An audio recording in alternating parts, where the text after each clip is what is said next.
Good morning, everyone, and welcome to the Planning and Development Management Committee today, Wednesday, the 3rd of July. Thank you very much for your attendance today. I'm going to introduce the top table. So if I start with on my right-hand side, we have Mr. Scott and Mrs. Condliffe from our Planning and Development team. And then there's myself, and then on my left I have Mr. Elliott from Legal Services, Councillor Braun, who is the Vice Convener, and Mr. Williams from Democratic Services. I would also like to extend a warm welcome to Mr. Christian Smith. I was wondering if you could possibly stand up. Mr. Smith is the Development Management and Building Standards Service Manager, who has recently joined us. So thank you very much indeed, and welcome to the Happy Band.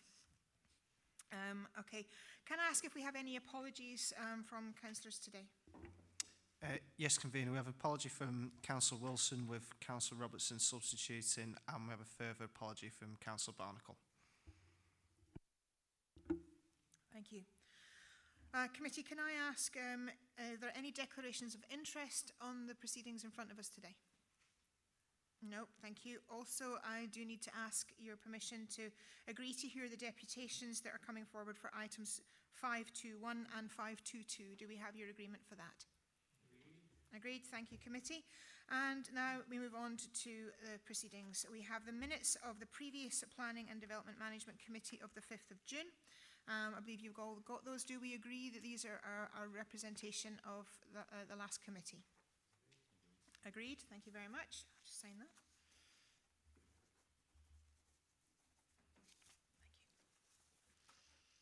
Okay, and that brings us very swiftly on to today's applications. Okay, the first application in front of us is a major application. It is to modify Condition 11 of Sustainable Construction of planning permission that was 151109 FLM, erection of residential units, commercial units, classes 1, 2, 3 and 10, formation of allotments, open space, landscaping and associated infrastructure works at land at Bertha Park in Perth. And I would like to ask Mr. Scott to speak to the report. Thank you very much, Convener. Yes, members are likely to be very familiar with this site. As the Convener's identified, it's got planning permission in principle for the extensive area outlined in red there, and there's also detailed permission that's in place for a central area, which includes the area in blue. So the application before you today is a technical change. There's no physical or layout changes proposed as part of this. You'll note from the papers that Condition 11, they're seeking changes to the requirements for how the carbon reduction standard would be achieved and delivered, which would be more aligned with how planning policy would be changing through the Local Development Plan policy, Local Development Plan 2. So that's just confirmation of the site extent that would be affected by the change. It's Condition 11, which would apply to the area in red, and it wouldn't apply to the other areas identified in blue on the site plan. Thank you. Okay, thank you, Mr. Scott. Do we have any questions for officers on this change of condition? Councillor Anderson, thank you.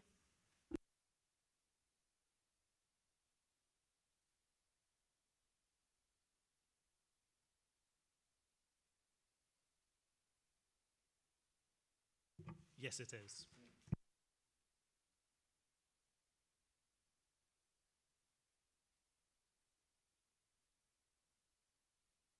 That's correct. The change at the moment, Local Development Plan currently requires an achievement for bronze for carbon only and for silver and gold for all aspects of the Building Standards Technical Handbook. That stretches too far in the view of ourselves in terms of planning policy. So we're removing reference to gold, silver and bronze because the building standards requirements will still need the gold, silver and bronze, and that's what's been progressed. So the condition has been changed, so we're removing a duplication for what planning is doing because it's already been delivered through the building standard system. Sorry, I forgot to put my microphone on. And what date does one expect to reach the gold standard then? Because it was 2020. I take it that's been moved back then. Yeah, the 2020, there's a misalignment with what the conditions requiring and what the building standards technical requirements are. So the gold would have been by 2020, which is not feasible because we're not there yet. The current requirement in building standards as of now is bronze, so it won't leak to gold for some time yet. So this is recognising that the technology has not come as far forward as it's capable on this wider scale. So that's why planning policy is taking a step back from that and seeking to deliver the reduction, but through technologies that are specifically to carbon, not for the wider gold, silver and bronze standard. Thank you. I think I understand what's going on. Okay. Yeah. Councillor Waters, do you have a question? Just a couple of questions, please. What is the projected build-out time span for the development? Yeah, the table on page 2, sorry, table 1 identifies where we're at the moment. So construction is going at a pace, so we're probably looking at the region of 40 or 50 units a year. So it is going to be quite a considerable period of time for the entire development. For the planning permission in principle would allow up to 3,000. So it is a considerable period of time, but that development build-out could obviously increase in the future, but it's quite slow at the moment. Right. And regarding carrying on for Councillors Anderson's questions on the, where we're moving away from this bronze, silver, gold thing. Is that just us as a council that are doing that, or is that other councils through Scotland doing this similar? To clarify, we're not moving away from the standards. Building standards does and will still require for the developers to meet these standards. So at bronze at the moment is a 45% better or reduction for the carbon that it was at the old 2007 regulations. That will still be there, and it will still be increased. The requirement for carbon reduction will still be there. Planning's role in that is taking a step back because it's been delivered through another process. What planning's interested in is the low and zero carbon technologies. So you might have air source heat pumps, that type of thing, solar panels to deliver that betterment. And that's the policy that's emerging in other local development plans and elsewhere in Scotland. And that's why the position for the LDB2 is proposed to change away from the current EP1 policy. So regarding the sustainability elements 1, 2 and 3, which are more to do with the zero emissions type stuff, what assurances do we have, given that the current houses are being built to the current silver or silver active, I'm not sure whether it's silver or silver active standard, given their building to that, what assurances do we still have that once we take the gold standard out, because the wording of the condition seems to imply that would allow them to go back to the building standards, which the papers say is a bronze standard, which looks in the report as if potentially we're doing a step backwards. But obviously with the LDP2 potentially changing, which we don't really know that either yet. What guarantees in this paper do we have that we're still going to have not just the bronze standard, which is the building standards, but to that extra standard which we, well, I wasn't on the committee at the time, obviously, but this committee passed through. So until the LDB2 is adopted, the current policy position is still required to be met through the condition that's been recommended. So it's 2% is the minimum of carbon reduction to be met through those technologies. It would then move on to 3% for silver active and 5% for gold. They're currently achieving the silver active level because they need to do that in order to comply with the bronze building standards regulations. So the planning policy is going to change in LDP2. We haven't at this point in time proposed as part of that plan a specific policy to set a specific carbon reduction to be met by low and zero cost carbon.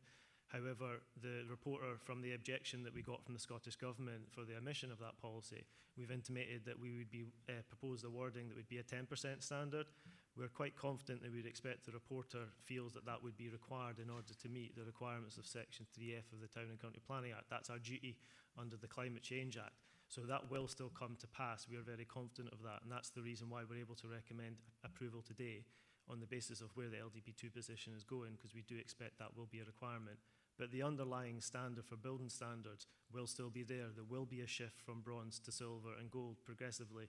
That's a commitment that's set out on the Scottish Government's legislation. So our planning policy is about how that's going to be delivered in terms of the buildings and the place. So we are confident that there will be a requirement for betterment ongoing on a progressive basis. That answer your question? You can ask just one more Certainly, quick question.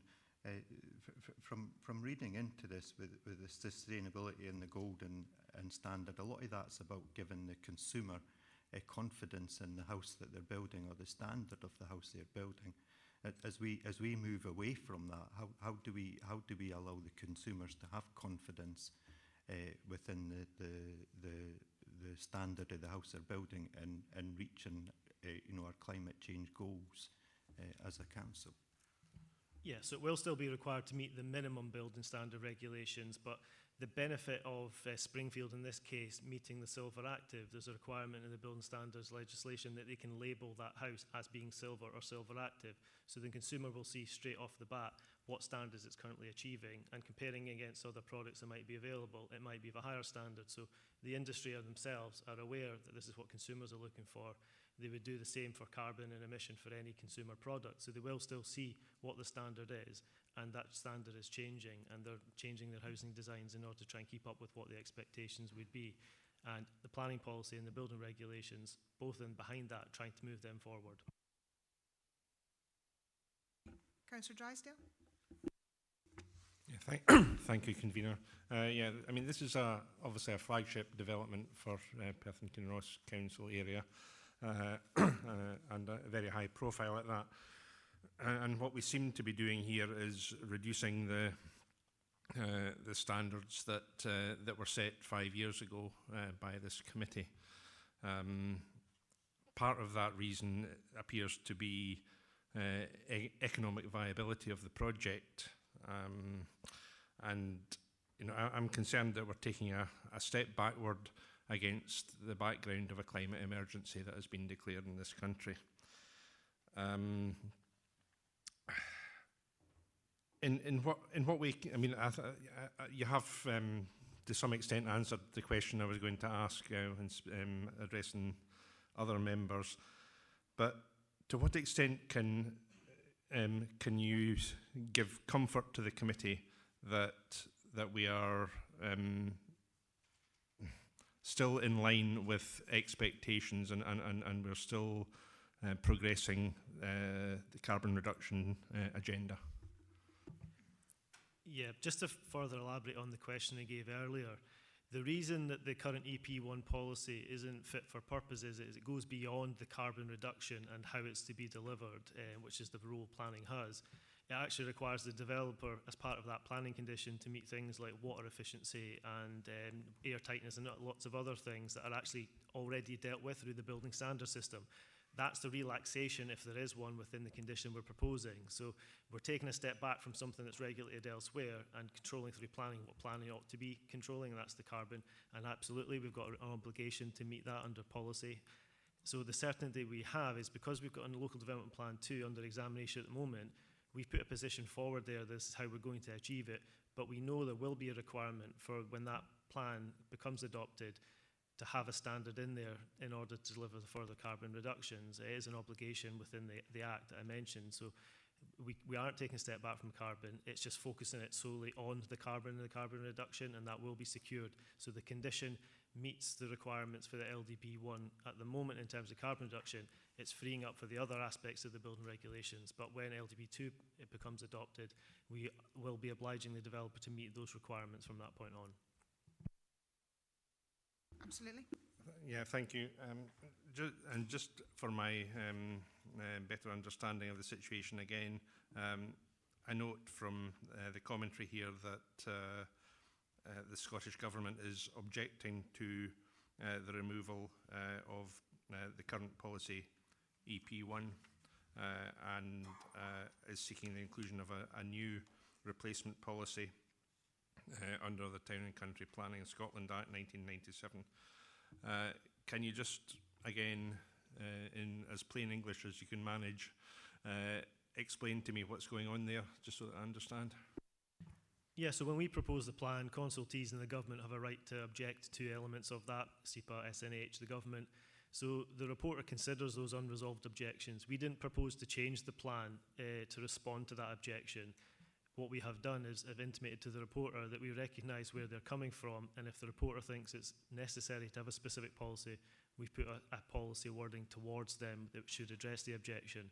So the reporter has a statutory duty to consider the objections and to resolve them where he thinks they need to be, and we expect that he will need to resolve that objection because a policy would address our requirements under the Planning Act. So we fully expected that would change, and there have been other local development plans recently that have a certain standard moving forward, 10 or 15%, and that's why we've recommended that to the reporter. So it will be addressed, we're quite confident of that. Any further questions from committee? No? Okay, certainly, Councillor Watt. There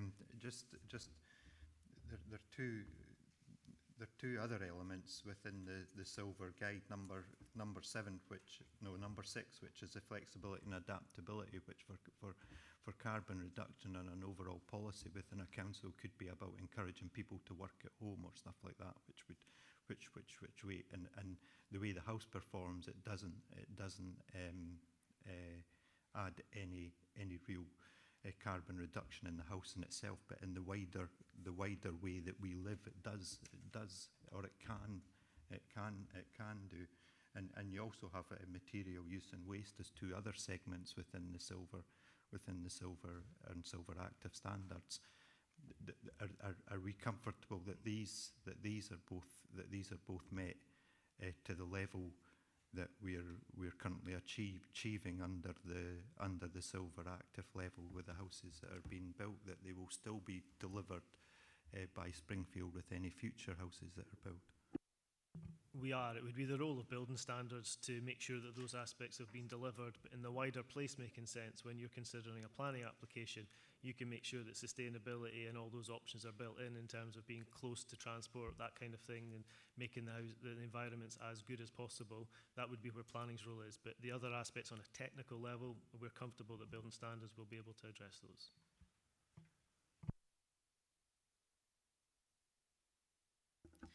Okay, again, I ask, are there any further questions that have cropped up? No. Okay, thank you very much indeed.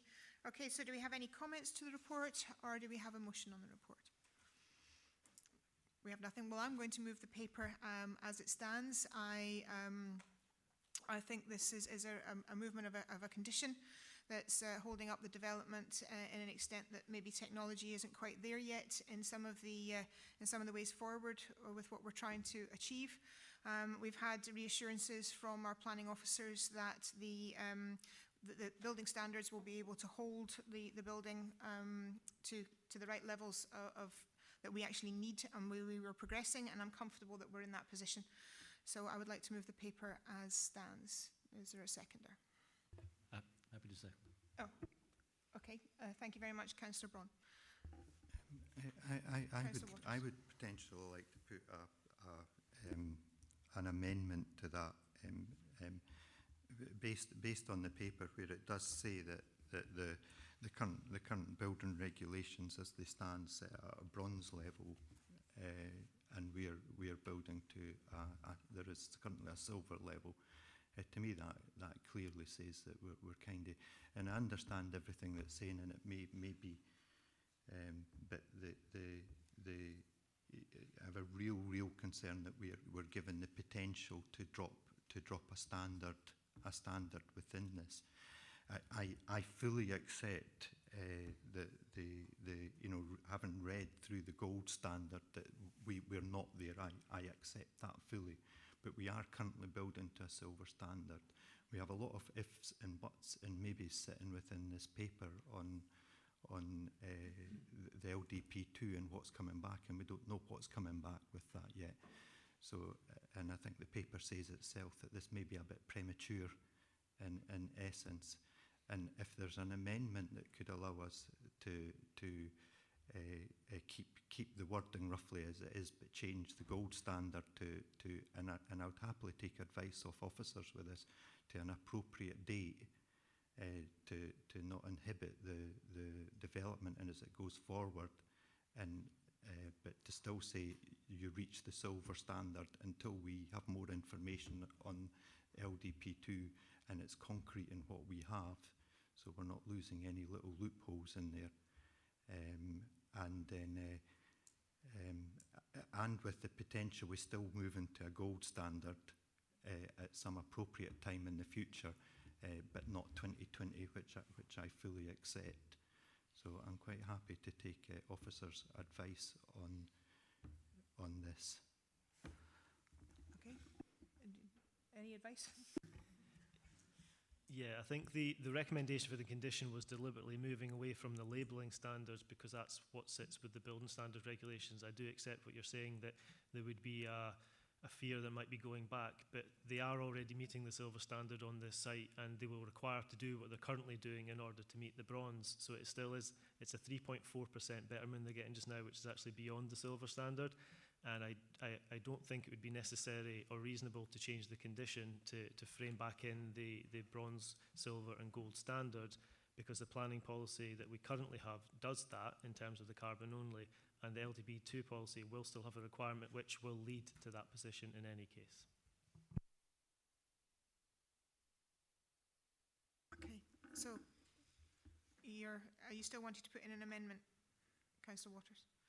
I still have the concern that we don't know what's happening with LDP2. I still, you know, we're understand what's been said, okay. Understand that we're saying that the standards are changing, you know, but we shouldn't be staying static in this. For us, you know, we shouldn't be staying static in this. We shouldn't just be saying we're still going to hit the silver standard of bronze.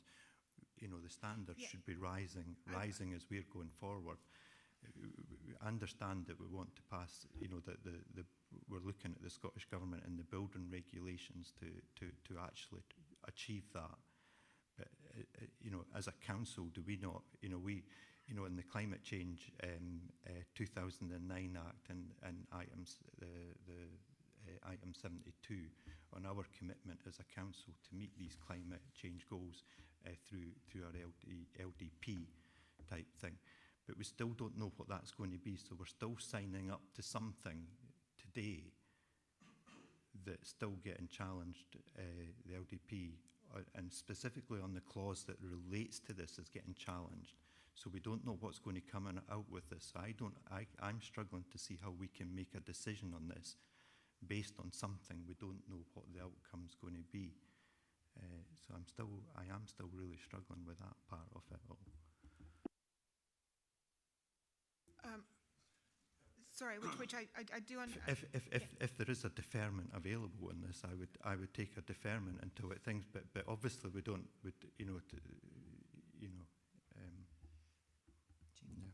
Yeah, as the paper notes, we're expecting the examination report back on around about the 9th of July, and the next development plan committee would be the 31st of July. So if you wish to wait to see what the examination report bears out of the unresolved objection from the Scottish Government, that would be appropriate. I'm happy to put that forward as an amendment. Councillor Drysdale. Yeah, I mean, that's exactly what I was going to suggest is a deferral, but not until the 31st of July, because that's only 4 weeks away, and there's no time for proper consideration of what comes back from the reporter regarding LDB2. I would prefer a deferral through until, say, September. Bear with me a wee second, let me just double check. There is an August committee. With that, I mean, obviously, we want to, with that... Well, if that's a compromise, August is fine, yeah. Okay, thank you.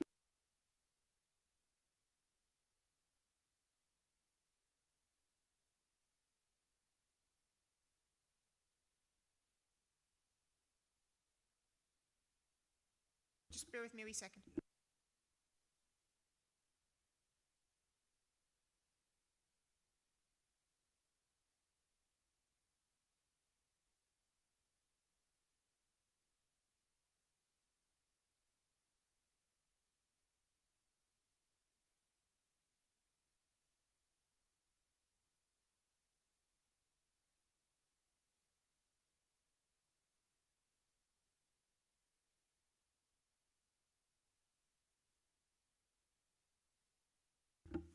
Okay, we're just going to get some clarification from Mr. Elliott. Yes, councillors, I think it would be, in terms of deferral, what I've written down is defer for further information on the local development plan to examination report. and how that may affect the application. I've not put a timescale in that, but of course it's a target date of getting the examination report on the 9th of July, and of course that needs to be considered. Sorry? Does that have to be considered by and approved by full council? Eventually, later on it will, but that doesn't mean to say that this would be delayed for full council to consider the examination report, because that will be available and it could be put in context within this application. But I think you're quite correct. It may not be possible to do for the 31st of July, but if Councillor Waters and Councillor Drysdale are content with that wording, it would be to defer for further information on the LDP2 examination report and how that may affect this application. Absolutely, that's Yes. good. And now that is, well, so without putting in the date, as obviously officers would understand it, of course, that would have to be assessed and come back to you. Frankly, there are tight time scales for doing reports for 31st of July anyway, so it's going to make it very difficult anyway. But that would be understood. So what we have at the moment, we have a motion to approve, which has been seconded. We have an amendment to defer, which has been seconded. So unless there's another amendment, then we're on to summing up. Are there any further amendments to the application? No. Then it falls to me to sum up. Whilst I understand the concerns that have come forward from the committee, I do accept the fact that we have building standards and we have conditions within our building standards that will make sure that any buildings that happen within Perth and Kinross meet the current standard and meet what it is we're trying to achieve. I fully believe that this paper is just looking at one specific change to a condition that has been put in place to allow things to progress, because technology isn't quite maybe where we thought it was going to be to continue to get us to a gold standard for 2020, and that we are obviously held by that because we can put stipulations on our developments that might not actually happen. So I'm recognisance of the fact that there is a technology issue in some part, and equally I think our building standards can actually do the job that is forward here, that our planning department really should be looking only in the carbon side of it rather than the other stipulations under the gold standard. So hence the reason I've put forward this to go forward with the paper as stands, and that's my summing up. But we will put it now forward to a vote, and I will ask if the roll call could be done. Okay. Good morning, members. So when I call your name, if you can inform whether you'll be voting for the motion as proposed by Councillor McCall and seconded by Councillor Braun, or the amendment as proposed by Councillor Waters and seconded by Councillor Drysdale. Councillor Anderson. Amendment. Councillor Band. Amendment. Councillor Braun. Motion. Councillor Coates. Motion. Councillor Drysdale. Amendment. Councillor Gray. Amendment.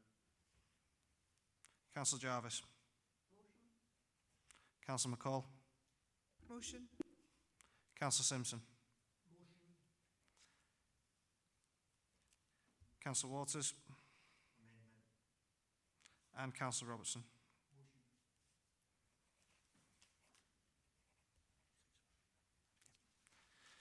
Okay, members, so there was 6 votes in favour of the motion and 5 in favour of the amendment, so the motion will carry. Okay, thank you, committee. Okay, that moves us on to the second application today. This application in front of us is for alterations to a site layout, citing 11 additional caravans, formation of landscaping and associated works in part retrospect at Loch Manor Lodge Estate in Dunning. And I'm going to ask Mrs. Condliffe to speak to the report.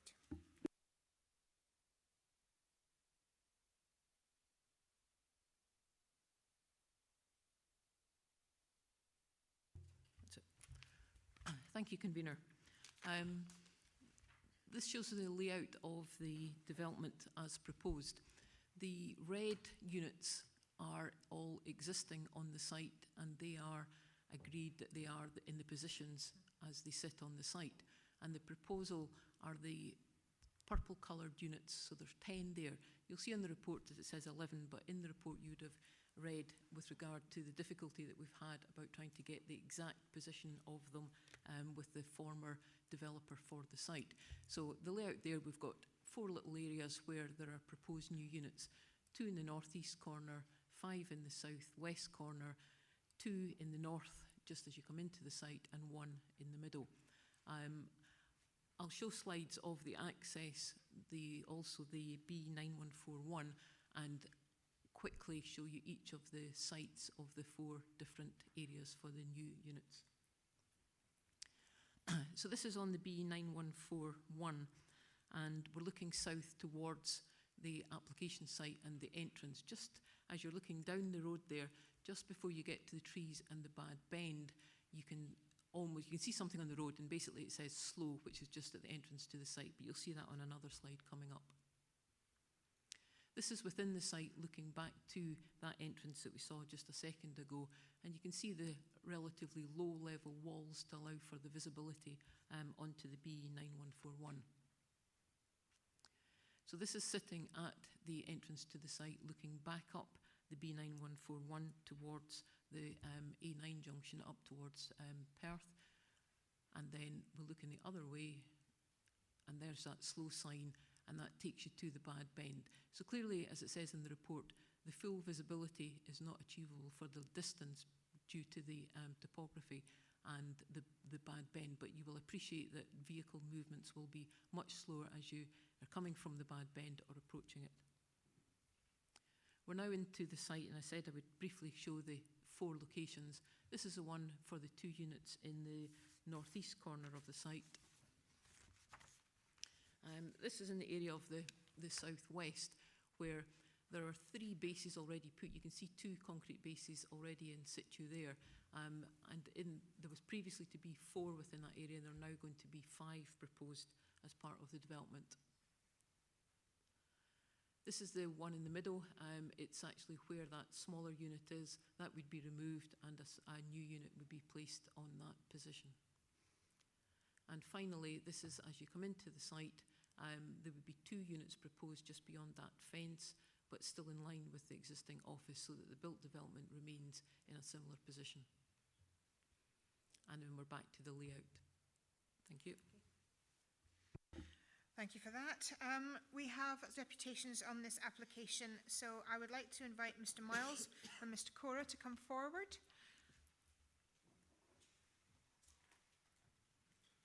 Thank you very much. Thank you for your attendance today, gentlemen. You have 5 minutes to address the committee. I don't know if you're doing that all one or half and half, or however you want to do it, but it's 5 minutes to address the committee, and you'll be notified when there's a minute left to go. Thank you. Thank you. Good morning. I'm Mark Miles from Bidwells, the planning consultant and agent on the application, and this is Kieran Cora from Walton A's, who's the applicant. We very much welcome the recommendation for approval of the application, which is followed on from a series of meetings, both on site and in the office, and ongoing dialogue with the planning officials dating back to when the new owners took over the site in November last year. We consider the report to be very thorough, addresses all the land use planning policy matters that have been raised throughout the process, and also each of the relevant points raised by in the letters of representation. There's one point I'd just like to clarify in terms of developer contributions. Paragraphs 78 and 81 of the report make reference to this, and just to highlight that should the committee be minded to approve the application, then the applicant has confirmed that the transport contribution of £14,509 would be paid up front, thus avoiding the need for any Section 75 legal agreement. That had been confirmed to the planning officer in writing, but it just crossed in terms of the timescales for completion of the report. Finally, as there are no interested parties speaking today, we'd just be pleased to answer or clarify any points that members may have. Thank you.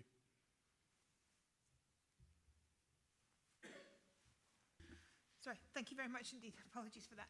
I will open it up now to a committee for any questions that they may have. Do we have any questions? Councillor Gray. Thank you, Convener. Thank you for your presentation.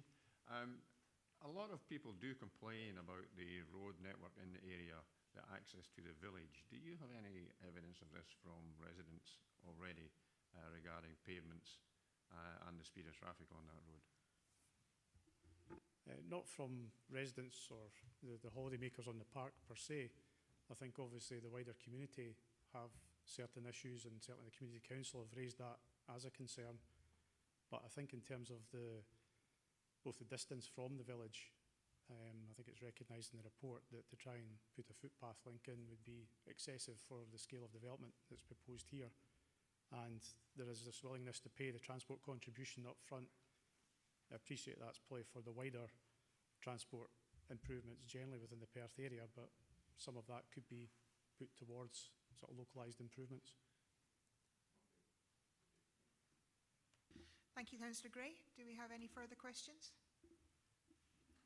No, it seems that that's us. Thank you very much indeed. Thank you.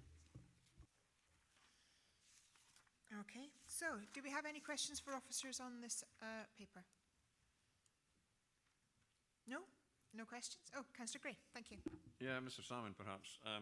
Regarding speed on that road, have you any concerns yourself? I know the bend is there, but traffic travelling south down from the A9 towards the village does travel at a speed, and they might be aware of the road, they might not be, and it's simply being so close to a bend, it strikes me that a nose suddenly appearing and sticking out in order to gain a view looking left, that nose may appear to a vehicle coming down the road and suddenly cause that one to perhaps swerve, move across the road. And I do perceive a danger in it, and there's a lot of complaint in that direction. Do you have any further concerns? Thank you, Dean.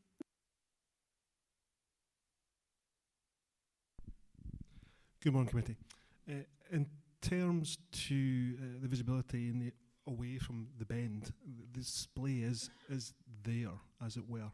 It's only restricted in the other direction, looking towards the bend. So traffic that is travelling at speed, you do have suitable visibility. I would also state that road safety have been consulted and not objected. It is an existing access, and there has been no reported accidents in relation to the junction. Okay, thank you, Councillor Gray. Councillor Anderson? Thank you. In the same vein, is there any plans for that route to be made a green route, which would reduce the speed? Plus, with the development of holiday homes around there, surely a green route would be advantageous for walking and cycling. At current, no, I'm not aware of any plans to make it into a green route, but this could be fed back to a road safety team for consideration. Absolutely. Mrs. Conliffe would like to say. Just one other point on the access. This was a new access, and it was well discussed at the time to ensure that we did have the visibility so that anything coming out from the site has the visibility, as Mr. Salmond has said, looking in a northerly direction all the way and then down towards the bend. Although it's reduced there, you've got cars are coming at a slower level. There was a site already there with a much lesser access, which wasn't ideal, and this was the improved access, which was agreed by committee about 4 or 5 years ago. Is that helpful? Yeah, I take that on board, and that's fair enough, but it's the speed of the traffic on the road. I think it's more concerning than trying to get out onto the road. Okay, thank you. Councillor Band? Thank you, Convener. Question to Mrs. Conliffe. Am I correct in saying that the other access that you were talking about a moment ago had actually an access and an egress? Well, they're not supposed to be 2 points through the wall. No, when it was granted, it was for the access as it looks on the screen that you'll see at the moment. There was still the private access into the private dwelling house which exists on the site, which was with the previous owner, that belonged to the previous owner. It doesn't belong to the current owner, and you'll see on the screen that it's in blue because it's under different ownership. So that access still exists, but is only private access for that one dwelling house. Do Do we have any further questions for officers? No, thank you very much indeed. I'm going to pass to Mr. Elliott regarding a comment that was made regarding the money being paid up front. Just for clarification, members, I appreciate fully that the applicant has now indicated they would be paying the transport contribution up front. But should you be minded to grant, then you would grant in accordance with the paper, which allows for a possible Section 75 or payment up front, because it allows for flexibility, it allows for a change in circumstances just in case, although I do appreciate it's been said it will be paid up front. But if you don't put that there, it couldn't happen. So therefore, if you're minded to grant, it would still be possible Section 75 or pay up front. Okay, so no other questions. So do we have any comments on the report, or anybody putting to move the motion? Well, I will move the motion. I'm perfectly happy to do so. I think this is a positive step forward with this application. I know we've had problems in the past in trying to deal with the previous owner who hasn't actually upheld a lot of what we had requested in the original planning. I think it's a positive step forward with the new owner who's trying to actively take this forward, and I'm happy to move the paper. Do I have a seconder? Councillor Coates, thank you.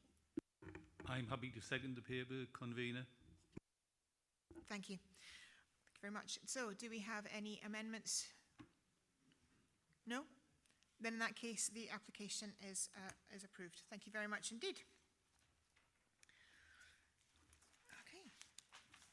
Right, so that takes us on to the next application in front of us, which is a erection of a garden building in Inchture in Perth. And I'd like to ask Mr. Scott to speak to the report. Thank you very much, convener. Yes, full plan permission has been sought for the erection of a garden building. The site that's outlined in red on the screen in front of you, off of Main Street up where it says Cars View, is the access track that serves the property, which is number 4 Brewlands, which you'll see at the bottom of the site. That access is also a shared driveway for other properties as part of that wider development at Brewlands. So number 1 and 3 there share that driveway. Just to point out, you'll see 2 buildings within the centre of the site and the shot, which are identified in grey. The one to the south is an existing garage which has full plan permission and is visible on site. I'll show you that on slides later on. This only building subject to the proposal in front of you today is the building to the north of that. So that's the garden building, which is 6 by 6 metres square. So it's 36 square metres in area, and that's located in the garden ground area for number 4 Brewlands, which I'll take on to some slides to show that. So this is taken from Main Street, which is looking down the private lane I was referring to earlier. So this is the conservation area. The whole site indeed falls within the conservation area, and this is the access that serves the application property. It's a predominantly residential area. You'll see to the left there's a dwelling house, which happens to be a C-listed building, and out of shot to the right there is also another listed building, as is typical within the conservation area. There are a number of those in close proximity. There is a commercial premises, just so you'll see in the shot there in terms of the shop. It also shares the private access. What I'll do is on the next slide, I'll show you slightly further down. This is looking towards Brewlands itself. So the application site, in effect, is the right flank of the building that you see in front of you with like the wall head windows. The garden ground, which is where the building is proposed to go, is delineated by the low wall and the fence in front of you. And I'll take you now to the garden area. So this is the garage I referenced earlier that has been constructed in the garden ground. So you'll see that the footings, as noted in the report, the footings of the building proposed here for the garden building have already been put in place. So that gives you an impression of the size of the building. And as the report notes, it's 36 square metres. Within the wider garden area, there is a further area still available for the amenity for the residents of number 4 Brewlands. So the grass area, as I said, marked by the wall and the fence, takes up to about 75 square metres of a grass area. So that in addition to the building that they're looking for in the garden, it's around about 110 square metres of amenity space that they have. You'll see within this area in this shot, it shows there are a number of buildings within close proximity, most of which are residential properties. Just with the orientation and layout of the site, there is a degree of intervisibility or overlooking between the properties. It's quite a close-knit built form within the conservation area, and that's quite typical. And the location of this garden ground is somewhat atypical. It's to the front and off the driveway of the property. It's not to the rear, but this is certainly the private area for the number 4 Brewlands. To the right of shot, which you can't see, it's the garden ground for the adjacent property, neighbouring property to Brewlands. On the other side of the fence, this is at Ivy Cottage, which is just off the private access. It deviates to the right. So this is on the other side, on the west side of the fence. So you'll see that there is a close bordered fence there which separates the two properties. So it's just to give you an impression of the existing situation. The garden building would be, if approved, erected on the right-hand side of that shot. You might just slightly see through the fence, the grass area and the footings, and it would go up to a height of 4.6 metres, which is roughly the same height as the existing garage. So this is taking you back to the site layout plan as proposed. Thank you. Thank you, Mr. Scott. So we have 2 deputations here. We have Ms. Barnett, who is objecting. So would you like to come forward, please? Thank you very much for your attendance today. It's the same format as I've already said. You'll have 5 minutes to address the committee and you'll be notified when there's a minute left to go. Okay. Thank you very much. Right. Thank you for the opportunity to address committee. I'm speaking on behalf of all the neighbours that have objected to this, that adjoin this property. And I'd like to make the following points. Number 1, the scale of the development. And this is with reference to the delegated report submitted by the planning officer. So in principle, item 36, your policy on residential areas and placemaking seek to ensure that new developments do not have an adverse impact on amenity or character of the existing area. We would argue that the structure and size of this will have a considerable impact. Specifically, point 38, the footprint of the current application is 4.7 metres high, as has been stated, and 36 metres squared.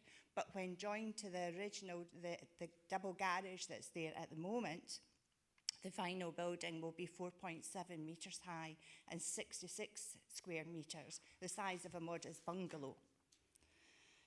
Neighbours' primary concern is around the size and the scale of this finished building, which is not in keeping, in our view, of any garden structures. Under landscape in the report of 42, the negative impact on residential amenity will be exacerbated. The overshadowing and significant overlooking by neighbouring properties, hence the number of objections that were submitted. Point 44, the existing garden structures which were referred to in the report in the adjoining conservation area are all considerably smaller than that proposed and with better attention, in our view, to finished detail. Your placemaking policy 1B section C states, the design and density should complement its surroundings in terms of appearance, height, scale, massing, materials, finish and colours. This development, in our opinion, does not meet the criteria of this policy. The finished building will not be in keeping with the area. The proposed scale of this proposal, when added to what's currently there, is excessive, and it's going to have a major impact on the visual amenity of our area. Another point we would like to make is the applicant's consistent disregard to planning process. Previous planning application in 2013 for the garage referred to the proposed garage being screened by an existing Lelandy hedge. That has now been removed. The foundations for this current application have been made despite a declaration in the application that no work had commenced. And a further garden building has been built without permission, and inquiries at the time of that were informed the residents that retrospective planning permission would be required for this building, and this hasn't happened. While we acknowledge in the report that permission, if granted, would have a clear condition for residential use only, history may suggest a disregard to planning rules and regulations. We ask that the committee agree not to approve this application and request that retrospective planning permission be sought for the garden building previously constructed. However, if committee are not minded to decline permission, we would ask that a site visit is carried out prior to any final decision to see the size and impact and scale that this is going to have on our area. Thank you for listening. Thank you for that. Are you available to take some questions Yes, from the of course. committee? If not. Okay, do we have any questions? Councillor Gray, thank you. Thank you. Thank you, Ms Barnett. You say the hedge was removed. In what respect did this relate to the previous application, 2013? The application in 2013, it wasn't a requirement of the planning, but there was a statement in that application that said that the visual impact, I've got it written down somewhere, the proposed garage is screened by an existing Leander hedge, limited the development's impact on principal public vistas, because at that time there was objections or comments about the blockage of view. So the Leander hedge, which had been there for several years, was blocking the view of the garage from a neighbouring property. But that has since been removed. So that vista, if you like, is now the building. So what you're really saying is it was stated in the previous application that this hedge had a positive effect on the application being made at that time? In our view. Okay, thank you. Any further questions? No, thank you very much indeed for your time. Okay, I would now like to invite Mrs. Hart to come forward. Mrs. Hart, thank you very much for attending today. Again, the same process. You have 5 minutes to address the committee, and again, you'll be notified when there's a minute left to go. Okay. Thank you. Having seen the report online, you will have seen that the recommendation by the planning officer is to approve the proposal. The report answers all of the objectors' comments. The garden room is going to be built inside the confines of our own garden. There will be no boundary or access issues. The footprint of the shared drive access will not be affected in any way. One of the conditions in the report online is that the garden room must be solely used for residential use. We own a commercial property measuring roughly 300 metres squared, and all our business-related items are stored there. We do not require any storage at home for business, so there will be no change of use as has been suggested. Being able to catch a small glimpse of the proposed garden room from the main street has meant that the planners have put a term on stating that the summer house must be painted dark colours to stay in keeping with conservation. We are more than happy to do this, and in fact it has been noted that the proposal will be more visually appealing from a conservation point of view rather than what you could see now, which is the gable end of the garage from the main road in Instewr. The reason behind the proposal is that my husband and I have 2 young children aged 4 and 6. We also have a 3-year-old Newfoundland dog. We've enjoyed living in our home for the last 9 years, the only drawback being that our garden is detached from our house. A shared access drive runs down between our house and garden, and cars frequently drive fast up and down the lane. Further to that, there are also often tractors and other farm machinery being driven up and down the drive. It is a constant worry to us, and I feel it is an accident waiting to happen. The main street of Instewr is a very busy road and is a stone's throw away from our garden. For these reasons, we simply cannot leave our children and dog outside playing and know they are safe. Being granted permission to erect our summer house would mean that me and my family would have a nice, safe base to allow us the opportunity to enjoy our garden and spend time outside as a family with our dog without putting any of our safety at risk. Thank you. If I've got any questions, I'm happy to answer them. That's lovely. Thank you. I was just going to ask. That's great. Do we have any questions? Okay, Councillor Drysdale and then Councillor Rob. Hi there. Hiya. Thanks for your comments. Just looking for clarity. The height of the proposed building, 4.7 metres, as I understand it, which is higher than this room, I think. I would think, or round about the same size as this room. Why does it have to be so high? Gavin will answer the more technical things. Hi, I'm Gavin Hart. I'd like to answer that question for you. 4.7, I think myself, is unreasonable. It's not going to be 4.7. The height of the garage at the moment is only 4.5 metres to the ridge. It's going to be at least, I would say, 300 or 400 mil shorter than that.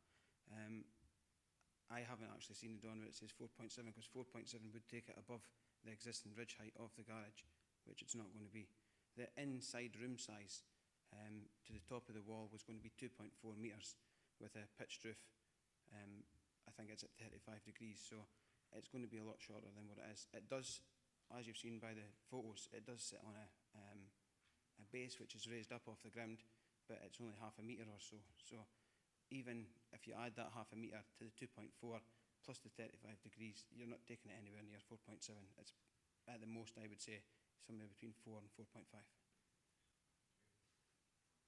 Thank you. Councillor Robertson. Thank you. My first question has already been answered. The second question is, why have you begun work on the building already without consent? And secondly, why the previous speaker said there's been quite a lot of unauthorised work carried out. What confidence can you give us as the planning committee that any conditions we set you will actually adhere to? I'd like to answer the first question really that the objector had, which was about the hedge that screened the view from the garage before. I'd like to make it available for you all to know that that hedge was removed before the garage was built. There's photographic evidence of that that could be produced at any time. That hedge was taken down before the foundations for the garage were laid. But as that's a separate issue, I don't see why that should be involved here. Well, I know that you are putting forward, if it goes forward, it's going forward with a, what would you call it? Sorry? It's going forward with, what did you say, sorry? A condition, yeah. It's going forward with a condition about colour and materials used. The materials that are going to be used are the same as what's in other garden structures in other people's gardens. And the colour, obviously they've said it has to be dark, which we're going to paint it dark brown anyway, to keep in the surrounding area. So I can assure you that it would be kept in as per what's been said. And you didn't answer the question as why work has actually begun on the building, and you didn't say anything about the alleged unauthorised works that you've done previously. The work has begun on the summer house. Initially it was going to just be a decking, which we didn't know that we had to put planning permission in for. But once we moved to saying, I think we're going to build a summer house, for the reasons that my wife stated, we went to... We stopped and put in the planning permission because we knew that we needed it. Because we knew that that was required, basically.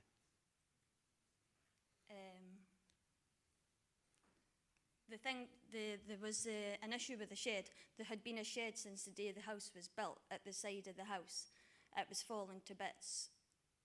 All we done was renew it, but because it was a new structure, again, we never realised that that had to have planning permission.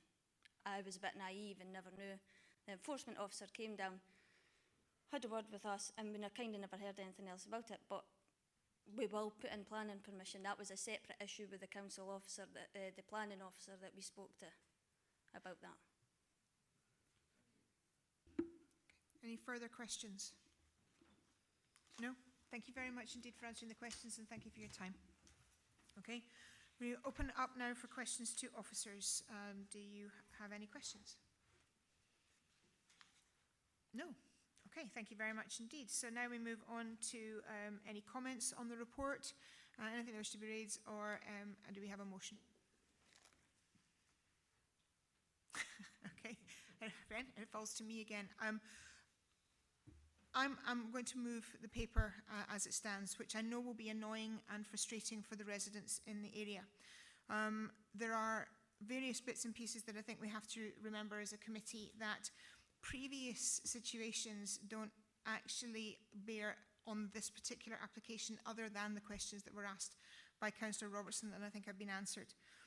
This is a conservation area, and I would say to the applicants that because it's a conservation area, that any structures really should get a request to the planning application in there, and make certainly pick up the phone and ask on anything that you want to do in the area, being a conservation area. But I would state that this particular summer house fits within the guidance as I read it, and I think it's an added benefit to the family, and taking consideration the position and proximity of their garden. So I would like to move the paper as it stands. Do I have a seconder? Councillor Coates. I'll second the paper gladly. As you say, convener, this is a useful addition to the amenity of the family, and if they have small children, it gives them somewhere to play safely. Thank you. Do we have an amendment to the application? There is no amendment. In that case, the application is approved. Thank you. Okay, thank you, committee. And that brings us on to the last piece of business in front of us today, which is an alterations to a street layout, including hard landscaping, soft landscaping, street furniture, car parking, and associated works in the square in Aberfeldy. And I would like to ask Mrs. Conliffe to speak to the report. Thank you, Convener. This first shot shows the layout. This is in the square in Aberfeldy, which most members will be familiar with. You've got the main road, the A827, which runs through the centre of the square, and then two minor roads which go off as well. So you actually have almost four coming into the square. We're looking northeast through, so we're standing just on the A827 at this point, as I say, looking northeast through the square area. As is shown in the first one, there was almost like four pockets, so four triangles, and the intention is the road layout will still remain the same, but we'll get rid of the various levels that you can see, create better interest, put much more infrastructure into the square so that the square becomes a much more usable space for the locals of the area and for the wider community. This is from approximately the same place, but looking a bit more north, looking at two of the pockets. You'll see from this the difference in levels that you have from the road, the pavement, down steps, back up steps, which is not ideal for many people, many users of the area, and it's also fairly car dominated. The intention is to reduce the number of car parking spaces by 14 spaces. The two trees that you see, one in this one and one you saw on the other slide, will both be removed, and new trees will be planted, which will be more appropriate species for that area.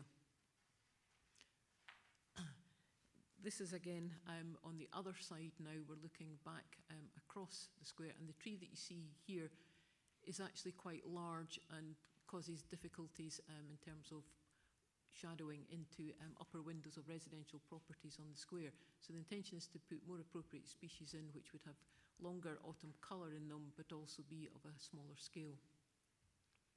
And lastly, this is in the fourth quarter of the triangles that I spoke about. This is the existing listed structure, which is a former fountain building structure, and it will be remained on the site and will not be removed. So that will become a feature within the proposed new landscaped area. And finally, we're back just to the layout again. As I say, it shows those four areas that we've now seen on the slides. Thank you. Thank you, Mrs. Conliffe. Okay, do we have any questions for officers? We also have Mr. Mike Morgan here. That maybe if there's any other questions on the application. Okay, Councillor Anderson, then followed by Councillor Waters. Thank you, Convener. Considering the reports that are coming through about other schemes similar to this, has there any consultation been done with disability groups, particularly sight impaired groups such as RNIB, considering that, as I say, it seems to be this is causing great issue with partially sighted people and guide dogs that flush pavements the dogs don't recognise. Thank you. Indeed, yes. As you're aware, sort of has been in the public eye, and since that there was a design review carried out, consultation or reconsultation with groups such as the Centre for Inclusive Living and indeed our own road safety teams and various other roads design teams was carried out, and they have satisfied that the design is suitable. So is there some sort of definition in the curbs then? It's not flush. Thank you. There are definition with the curbs at the junction entry points. So where you have the side roads going off, but in terms of the main area where we've removed the parking for the square, the majority is flush. But we have delineated the roads round, and the one thing I would say, just to address concerns in terms of I guess the term shared space. The only access there will be for the bus company which does tours out with, so it's not a regular bus service and the movement of vehicles is minimal. Thank you. Councillor Waters? Thank you, Convener. You said that there was 14 car parking spaces reduced. How much? What's that as a percentage, or how much will be left? There are currently, I think it is, 21 spaces, and there will be 7, so it's a reduction of 2/3. And just a follow-on question, please. Obviously, in Kinross, we already have a shared space area created there, which is coming under review at some point soon. I don't know if you can confirm when that is, and would it have been wise for that review to happen first before this came forward? Don't have a precise date at this moment, but it is imminent in the coming weeks. Next week, actually. I've just been confirmed in my ear there. The question was, would it have been more prudent for it to have waited till that had come in? Well, I'd say that they're two different designs in two different contexts, so they are really independent of each other and have different requirements and they need to be assessed separately. So I don't see necessarily why one would impact the other, and indeed, as I previously stated, the design as it's presented in front of you has already went through a review.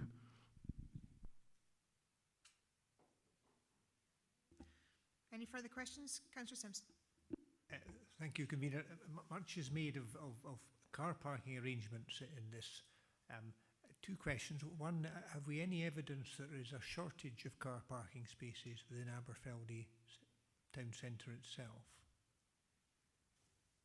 Again, Mr. Salmond. There have been a number of parking surveys done over the years, which unsurprisingly show as the closer you get to the centre and the square, the more demand there is for parking. But what it shows is as you increasingly move further out, but still within the 5-minute desirable walking distance, that actually there is spare capacity to absorb this reduction in parking. It would just mean that there may be a slightly longer walk of a few minutes.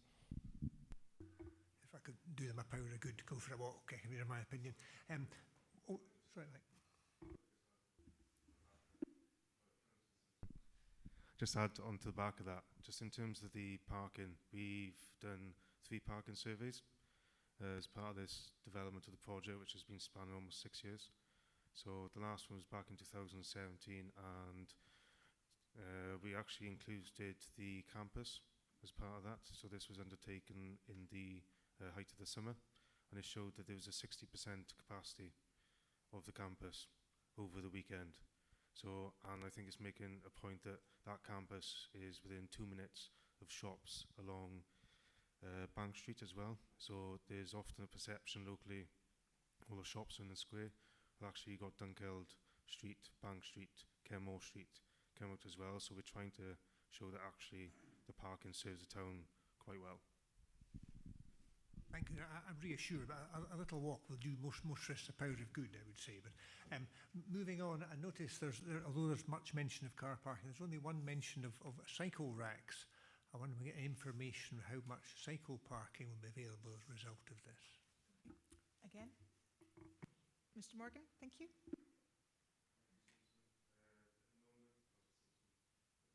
So I'll get it right. At the moment, not too much, but we are, as part of our funding bids going forward, as you're aware, looking to invest heavily in cycling, and I know it's definitely on the up in Highland Perthshire. So I think we'd be looking at maybe other funding opportunities for temporary racks similar to the ones we've had on Mill Street that we can position in and around Aberfeldy as well. Okay, thank you. Any further questions for officers? Certainly, Councillor Braun. Thank you, Convener. It's a question actually probably for Mr. Morgan as well. Just a question on the sort of timescale this will be covered on, and perhaps bear in mind there are all small businesses around the square, and assurance that the disruption will be as minimal as possible, particularly in the summer months. Thank you, Councillor. Yes, aware having spent a number, well, since I moved up here, a number of visits to Aberfeldy and Kenmore, the impact the tourist season has on the local businesses up there, and it was quite difficult to turn around and promote this kind of program, if we're honest. But the reality is we have a 22-week program, and even if we tried to avoid the worst of the winter, which, as we know, the weather conditions are extended up in Highland Perthshire down to here, we would still be going to the height of the summer there. So people have asked us why we couldn't start in March. This would have taken us past August into September. The same if we waited until September, October, you're then into the full of the winter. The reason why we avoid that is the integrity of concrete suffers under a certain temperature, and what we don't want to do is open ourselves to ongoing maintenance issues going forward, which we've experienced on the back of a project we did a number of years ago in Blair Athol, which we're having to go back and address. So we made this clear to the contractor as part of the procurement process, and I have to say it's one of the highest quality submissions we've ever scored coming through, and we have no reason to believe that that is going to not be carried through to the actual works themselves. And just to add, sorry, in terms of quality submission, I mean the proposals to engage with the local businesses. Okay, thank you. Councillor Anderson, you have another question. Thank you for that. Yes, this is the main route through Aberfeldy, and a lot of vehicles will be travelling on to other destinations, particularly in the holiday time. How confident are you that this is the right area for a shared space? Because I don't know if you've done checks on the volume of traffic, but it must be quite a substantial volume of traffic goes through the Aberfeldy in the holiday times. Just to be clear, in terms of the main road that goes through the town, we are not proposing that as part of the shared space. So the main carriageway going through still has, is delineated, still has its full curbs. The only part which is essentially deemed to be shared space, although we call it flexible for reasons highlighted in the media, is the area where we're removing the parking. So it's actually, I would say, about 40–50% of the square itself. So that main road going through, there'll not be drop curb there. That will be as it is at the moment. Correct. Yep. Oh, thank you. Thank you. Committee, any further questions for officers? No, thank you very much indeed. Okay, do we have any comments on the application, or do we have a motion? Councillor Robertson. Could I make a comment? In response to what Councillor Waters has said, I think it's unfortunate we don't wait for the outcome of the Kinross appraisal and what we've done there, because it doesn't quite work in a lot of places. So I know it's a completely different setup, but it just seems unfortunate we're going to go ahead with this without looking at what's happened in Kinross and taking and learning lessons from it. So that's just a point I'd like to make. Thank you. Councillor Gray? Yeah, I would just add to that, or conflict with that by saying that I think a lesson has already been learned in the fact that there is no level curb through the main route through the town, as indeed was the case or not the case in Kinross, where it is level right through. So there is a difference, and I do very much welcome, I've got to say, the fact that more cars are removed from the space. It becomes more a place for pedestrians, a more relaxed atmosphere. The hustle and bustle of queuing to find a parking space and just the toing and froing of cars in and out of parking spaces just removes the relaxation of shared space, and I therefore welcome it. And if you want a proposal, I'll move the paper.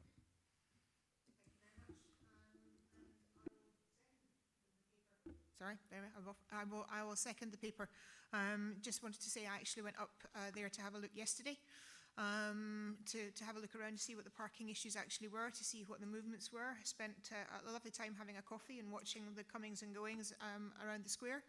I know these things can come across with splitting down the middle and certain contentions that come forward, but The increase in James Square in Crieff since the parking was removed has meant that's become an area where there's more farmers markets. There is certainly more activities going on in the square, and I have to say I think this is a very positive step forward, and that the parking issues just did not materialise yesterday. There was plenty of spaces round about to park, and I have to say I'm more than happy to second this as it stands. Do we have any amendments to the paper? We don't. Then in that case, the application is approved. Thank you very much indeed. And committee, thank you very much for your time this morning.